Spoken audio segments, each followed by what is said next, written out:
Saudara-saudariku yang dikasihi dan mengasihi Tuhan Yesus, apa kabar? Semoga Anda semua tetap bersemangat dan bersukacita oleh karena iman kita kepada Yesus Kristus Tuhan. Hari ini, Minggu 20 November 2022, kita merayakan Hari Raya Tuhan kita Yesus Kristus, Raja semesta alam. Di mana pada hari ini pula kita mengakhiri tahun liturgi kita. Dan sabda Tuhan yang ditawarkan kepada kita hari ini dari Injil Suci menurut Lukas bab 23 ayat 35 sampai 43. Saudara-saudariku yang terberkati, pada hari ini kita bersama-sama merayakan Hari Raya Kristus Raja semesta alam. Tetapi kalau kita baca teks kitab suci yang disajikan untuk kita baca dan dengarkan pada hari ini, yang ditawarkan adalah kisah tentang penyaliban Tuhan kita Yesus Kristus. Dikisahkan salah seorang yang disalibkan bersama Tuhan, mampu mengenali Yesus sebagai Tuhan dan Raja di atas segala raja, dan ia berani menyatakan imannya kepada Tuhan Yesus, di mana ia mengatakan dengan lantang demikian, "Yesus, ingatlah akan aku apabila engkau datang sebagai Raja." Kata Yesus kepadanya, "Aku berkata kepadamu, sesungguhnya hari ini juga engkau akan bersama aku di dalam Firdaus." Lukas 23 ayat 42 sampai 43.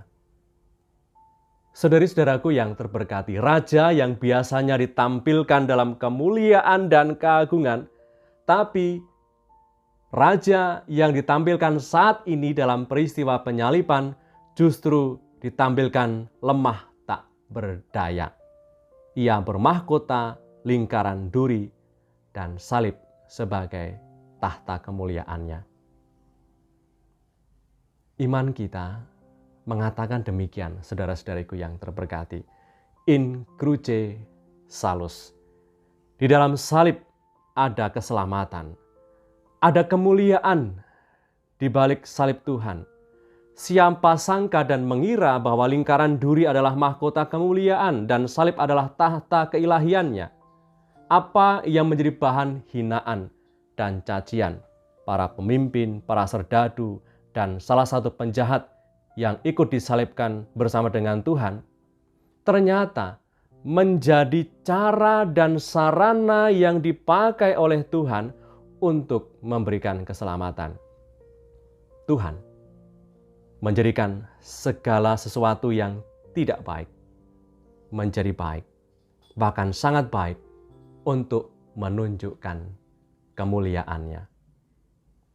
Tuhan kita Yesus Kristus dimuliakan karena ia peduli dan berhasil menjadi sesama bagi manusia yang adalah ciptaan Allah dan sesamanya. Ia tidak egois, kendati pun bisa menyelamatkan diri sendiri karena ia berkuasa, tapi ia tidak memilihnya karena tujuannya datang ke dunia adalah untuk menyelamatkan dunia dan manusia dalam totalitas persembahan dirinya. Baik untuk mereka yang menerimanya, yang percaya kepadanya, dan juga kepada mereka yang menolak ataupun tidak percaya kepadanya. Sehingga apa yang terjadi di atas salib adalah sebenarnya cara, usaha, dan perjuangan Tuhan sendiri untuk menyelamatkanmu, untuk menyelamatkan kita. Saat terakhir hidupnya di dunia pun ia tetap menunjukkan kuasa keilahiannya, di mana ia tetap mau mengampuni yang menyalibkannya dan memberikan keselamatan kepada penjahat yang berseru kepadanya, "Yesus, ingatlah akan aku bila engkau datang sebagai Raja." Dan Tuhan mengatakan, hari ini juga engkau bersama dengan aku di dalam Firdaus. Saudari-saudaraku yang terberkati, sekalipun kita tidak tahu atau seringkali tidak mau tahu betapa berharganya hidup kita. Tuhan Yesus menunjukkan betapa berharganya hidup kita di mana Ia mau berkorban untukmu, untuk saya, untuk kita semua yang percaya kepadanya. Dalam korban salibnya, Yesus menebus, Yesus membayar lunas hutang dosa kita. Maka seluruh hidup kita menjadi miliknya dan Dia menjadi Raja kita semua. Bila Dia sebagai Raja dan telah menunjukkan cintanya yang nyata dan tulus untukmu, untuk saya dan untuk kita semua, lalu pengabdian apakah yang telah saya curahkan, kita curahkan bagi Raja di atas segala raja, Yesus Kristus Tuhan kita?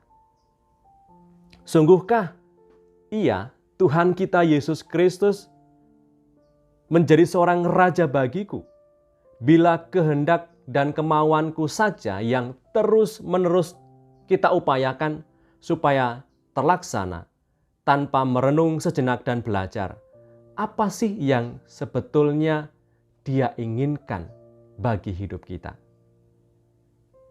Saudari-saudaraku yang terberkati, Yesus dalam situasi yang tidak ideal, di mana Ia dihina, ditelanjangi, disakiti, dan dilukai, Ia tetap mampu menunjukkan kualitas keilahiannya.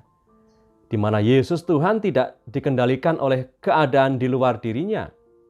Ia tetap menunjukkan kasih-Nya yang tulus. Ia tetap mencinta walaupun dihina, tetap mengampuni walaupun dilukai. Kualitas iman justru teruji dalam situasi tidak ideal hidup kita. Maka sanggupkah kita belajar dari Yesus Sang Guru yang adalah Raja kita, tetap mampu menunjukkan iman yang tangguh. Di saat kita tetap mau berusaha untuk mau melayani walaupun seringkali terabaikan, tetap mengasihi walaupun pernah terluka, dan tetap memilih mau mengampuni daripada membenci. Marilah berdoa. Dalam nama Bapa dan Putra dan Roh Kudus. Amin. Allah Bapa yang Maha Rahim, kami bersyukur kepadamu karena dalam diri Yesus Kristus Putramu, Engkau berkenan memperbarui alam semesta yang rusak akibat dosa-dosa kami. Semoga kami senantiasa mengikuti bimbingan Putramu itu, sebab Dialah Tuhan pengantara kami, yang bersama dengan Dikau dalam persatuan Roh Kudus hidup dan berkuasa, Allah sepanjang segala masa. Amin. Berkatalah Yang Maha Kuasa turun atas kita semua, Bapa, Putra, dan Roh Kudus. Amin. Saudara-saudariku yang terberkati dimanapun Anda berada, dan dalam situasi apapun hidupmu, tetap semangat, tetap optimis, and stay calm with Jesus.